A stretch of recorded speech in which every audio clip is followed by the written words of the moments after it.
Good day everyone, I'm Jehan Pugusa, your first reporter for Group 5.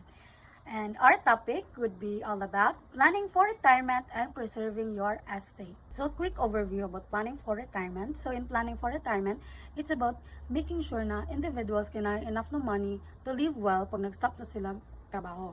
It involves understanding key parts that work together to prepare people financially. These parts include social security, pension plans and programs, and annuities, which provide different types of financial support during retirement. So now, what is retirement? So retirement is the time of life when an individual stops their main job, either tungod kay na-reach na nila ang certain age for retirement or di kaya tungod sa health issues. So retirement means the end of their regular working life. So nganong kailangan man magplano for retirement? So ang pagplano for retirement means na samtang nagtrabaho ka, you should be saving and investing money. Ang main goal is maka-generate ka og enough na fund para na kay magamit for your everyday living expenses once na mag-retire na ka. So, dito sa Pilipinas, importante ang retirement planning because of two key reasons. Number one is people are living longer now. So, kailangan nila ma-ensure na ilahang funds is mag-last for a great number of years. Number two is ang traditional support from family members might not be enough to rely sa tanan needs. So, people need their own financial safety net. But kaning number two, depende gihapon ni siya sa status in life of individuals. Ang pag-prepare sa retirement is team effort ni siya of three groups, which is ang government, employers, o ang employees. So recently lang, new laws and rules have been created to make retirement savings better and more secure. These reforms require both employers and employees to regularly put money into individual retirement accounts. These accounts are designed to be portable, meaning pwede nimo siya madala bisan mag-change ka og job, o fully funded, meaning kung unsay nakita nimo sa imuhang account is naa-jud siya diraa sa imuhang account. The government has also created voluntary programs to help people save, such as the Personal Equity and Retirement Account or PERA and the Easily Investment Plan or EIP. Kani siya ng mga programs naga-encourage para mag-save for the long term by giving people tax benefits, which means they pay less in taxes on the money they save. So, ang purpose ani ng mga programs is to make retirement saving easier na ma-access sa tanan and para ma-motivate sad ang mga Pilipino na mag-start og save early og padayunon ni siya consistently. So, now let's move on to SSS or Social Security System and Retirement Benefits. So, ang SSS is the main government body that gives retirement money or benefits to different types of workers in the private sector. So, gina-cover niya ang mga private sector employees, mga individuals na nagtrabaho sa mga kumpanya o mga non-government businesses, self-employed individuals, mga tao na nagtrabaho for themselves like mga freelancers or mga business owners, and mga voluntary members, mga tao na gipili na mag-join and contribute sa system. Para ma-qualify ka for retirement payout sa SSS, a member must meet two main criteria: contribution time and age. So for contribution time, kailangan ang member kay nagbayad na sa SSS for at least 120 months, which is equal to 10 years. And for age requirement, a member can either choose to retire as early as 60 years old or the required retirement age which is 65 years old. Ang amount nga madawat sa isa ka member sa SSS is mag-base na siya using a formula. Kani siya na calculation nag-consider og two things. First is ang average monthly salary credit. Kani siya is average sa salary na ginabasehan sa SSS for contributions, and the other one is the number of credited years of service, kung unsa kadugay na sila naga-contribute. The final benefit includes a fixed monthly amount, this is the base sum, and additional sums for every year the member contributed more than the minimum required number of years. A member has a choice in how they receive the money, either regularly monthly pension or a lump sum payout. Kanang cash out tanan ilahang kwarta in one transaction. So ang SSS dili ilang retirement pension ilahang kinakater.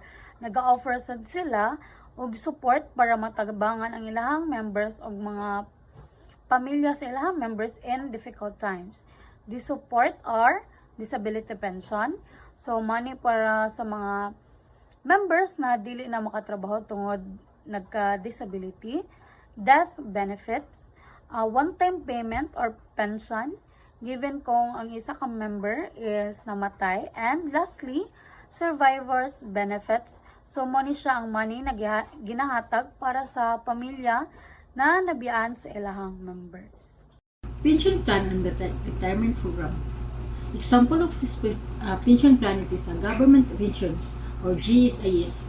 Government employees are covered by the Government Service Insurance System or GSIS, a mandatory social insurance program for the public servant.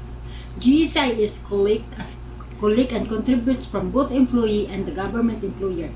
They pay either a monthly pension or a long sum amount of retirement based on the worker's salary and the age and year of service. Pag-ibig and another one, it is a Pag-ibig as a retirement savings. Pag-ibig fund is another government program where members regularly save money, much or supported by employers, mainly meant for housing but also for long-term saving. Members can usually withdraw their accumulated Pag-ibig saving plus dividend after 20 years of contributions, or once they reach retirement age and it's become additional retirement fund.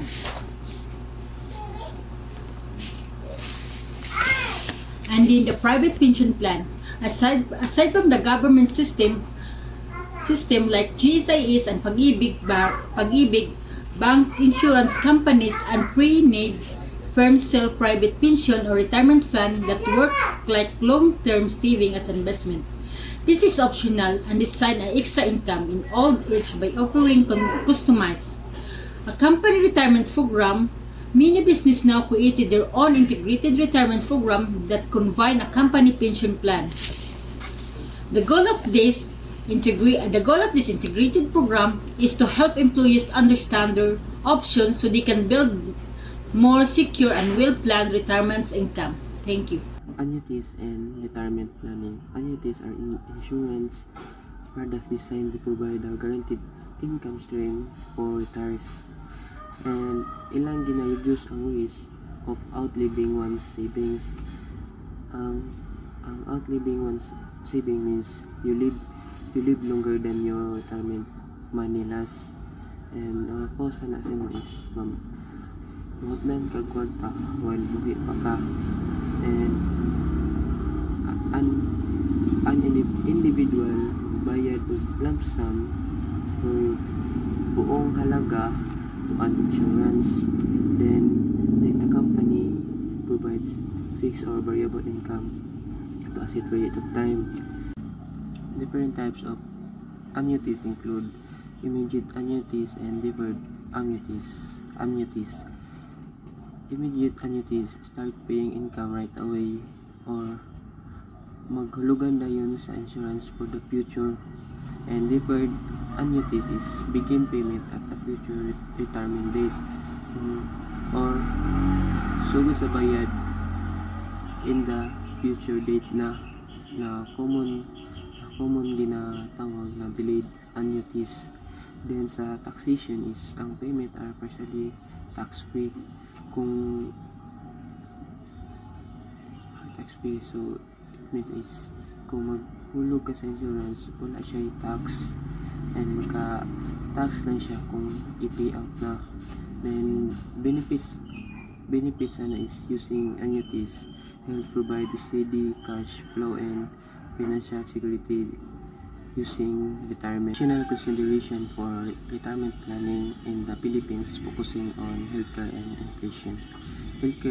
Healthcare consideration, okay, fair health and private health insurance. So sa Philippines, provide basic cover for retirees, means that all Filipino senior citizens are automatically covered by PhilHealth, especially those who low income or low income. This provides benefits for inpatient care, but this only offers for partial support. And sa private, and ang ubang side na mas ginapili ang private health insurance kay to cover higher medical costs, kay essential siya for covering sa mga major expenses and providing to a wider network of private hospitals and specialists such as critical illness or lifetime cover plans. So inflation can erode the purchasing power of retirement funds. So other-based investment is a risk for management strategy where you spread your money across a wide variety of investments such as stocks, bonds, and real estate. Instead na ibutang nimo imong kwarta sa single asset lang.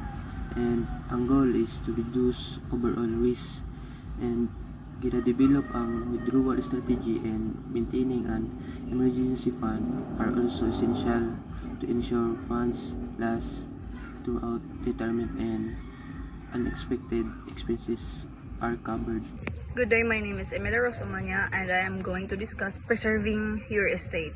Ano siya ang proseso sa pagplano o pag-manage sa ari-arian sa tao nga namatay na. Nga dili kay siya makabayad og dako nga tax o dili siya magka-problema sa iyang nabilin nga ari-arian. This is to make sure nga ang katong ari-arian nga iyang habilin mahatag niya dito sa iyang tagapagmana nga nakaayon sa iyang kagustuhan. First principle is last will and testament. Legal document din siya. And dito sa legal document, makabutang kung kang kinsan niya ipamana ang kanang asset or iyang ari-arian pag namatay na siya. Example, sa last will and testament sa akong lula, nag-state siya dito bago siya namatay, or nipirma siya dito nga ang iyang naka-state dito nga ibili na ko ang condominium nga naa sa Davao City sa akong apo nga si Emily Rose Umania og 100 shares nga stocks kag Emily Umania. Second is the forced heirship or the legitimate. So, ang Philippine law nagaingon, compulsory jud daw nga ang mga relatives or ang mga anak, ang mga apo, makamana sa ari-arian nga nabilin sa tao nga namatay na legally reserved portion. This cannot be taken away by a will or trust. So, if ang tao nga namatay wala siya anak, ang other ascendants become compulsory nga sila ang mumana sa ari-arian sa tao nga namatay. Sila tong legitimate nga makamana jud. Testate or intestate succession. An estate is settled and distributed. Testate succession, ang tagapagmana mag-follow lang yun na siya kung unsay nakabutang sa will nga patakaran or kung unsa lang tong specific or iyang share o iyang mana nga dawaton. Dili siya pwede makabuot. And sa intestate succession, example, kung ang namatay nga tao wala siya gibilin nga will, so ang iyang nabilin nga ari-arian, the entire estate distributed strictly according to the civil code set by the Civil Code of the Philippines. Example, kung ang namatay nga tao wala siya gibilin nga will, the court will apply a legal order. Typically, i-divide na siya sa mga nangabilin nga asawa or bana or anak o sa mga posible nga kamag-anak based on fixed legal fraction. Next is the living wills and durable power of attorney. Kani nga document nag-cover ni siya sa care, wishes, and financial or personal management kung time nga buhi pa ang isa ka tao but incapacitated. Fifth is the legal framework. These are the primary laws governing estate planning and settlement in the Philippines. Mga trust sa pagplano ng mana. Ang mga trust ay ginalala sa ilalim ng batas ng Pilipinas. Civil Code Article 1440 and 1457 bilang isang madaling paraan upang pagsiwaan ang mga ari-arian para sa benepisyaryo. Pangunahing partido, trustor ang lumikha ng trust, trustee ang tagapamahala ng mga ari-arian, beneficiary ang katanggap ng mga benepisyo. Ang revocable maaring baguhin o kanselahin ng trustor. Irrevocable hindi na mabago kapag naitatag na inaalis ang mga ari-arian mula sa mga mabubuwisang mana. Mga bintaha, pagiging flexible sa pamamahala ng ari-arian, protection laban sa mga patakaran ng salipitang pagmamana kung ang mga ari-arian ay nasa ibang bansa, potensyal na pagbaba ng buwis sa mana sa pamamagitan ng paghihiwalay ng mga ari-arian mula sa mana ng namatay, pagkaiba sa mga habilin, ang mga trust ay maaaring magpatuloy sa pamumuhala ng ari-arian kahit pagkatapos ng kamatayan at maiwasan ang mga pagkaantala sa probate. Na ginagawa itong perpekto para sa proteksyon ng mana sa Pilipinas. Mga buwis. Ang Pilipinas ay walang federal na sistema ng buwis tulad ng US, ngunit ang mga buwis sa paglilipat ng mga kaugnayang sa pagpaplano ng mana ay pangunahing kinabibilangan ng dalawa. Buwis sa mana, isang pambansang buwis na ipinapataw sa netong mana ng namatay. Ang kasalukuyang rate ay 6% ng nitong state. Lokal na buwis, ipinapataw ng mga local government units or LGU sa pagpalipat ng matitulo ng real property, lupa at ari-arian, karaniwang nasa pagitan ng 0.5 hanggang 0.75 ng halaga ng ari-arian. Dapat bayaran ang mga buwis sa paglilipat bago makumpleto ang pagpaparehistro ng paglipat ng ari-arian. Upang matulungan kong maunawaan ang proseso, maaari akong magbigay ng halimbawa ng pagkalkula para sa buwis na mana o lokal na buwis sa paglipat. Now let's talk about calculating estate taxes in the Philippines. So since estate tax has been explained by the previous reporter, let's now discuss how to calculate it. The Philippine estate tax uses a flat rate of 6%. This means na the tax rate is dili mausab based sa value, percentage siya 6%. So kani nga tax is pwede siya ma-apply sa mga ari-arian na above 200,000 pesos. This amount, 200,000 pesos, is a threshold. The first 200,000 pesos of the net estate is not taxed. So now, there are 4 steps in calculating estate tax. First is determine gross estate. So this is the starting point. You need to add up the value of everything the deceased person owned at the moment they died. Tanan na siya, all properties, assets, and cash. So next is subtract allowable deductions. Once you have the total value, you can subtract certain permitted expenses and costs.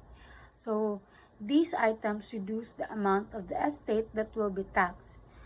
Examples is funeral expenses, that's the money the deceased owed, mortgage, money owed on house or property, charitable donations, and a specific family home deduction, special tax break for the main residence. Third one is the calculate net taxable estate. So this is a simple calculation. You take the gross estate, which is the step 1, and subtract all the allowable deductions, the step 2. The result is the amount that is officially subjected to the tax. And lastly, apply 6% tax rate. So finally, you apply the 6% tax rate. Remember, the 6% is only calculated on the portion of the net taxable estate that is more than or exceeds 200,000 pesos. Good evening, sir. My name is Kumbar. Our topic is estate planning technique. Mao isa niya siya sa process mo, which is nag-determine sa ato ang kung isang kuwag properties sa ato ang ari-arian, and also atong mga investment humanta mamatay or dili na nato kay i-handle atong sarili. Importante ni para matabang tao masigurado pod nga atong mga properties, atong mga ari-arian dili mawagtang. Then kumbaga saving na which is imo ang mga sariling pundo diya nimo ginabutang aron kung mamatay man gali ang isa ka tao, nadya po na ilang savings magpabilin, and also para jud food safety ilang mga properties maong diya nila ginabutang sa estate planning technique. Thank you, sir.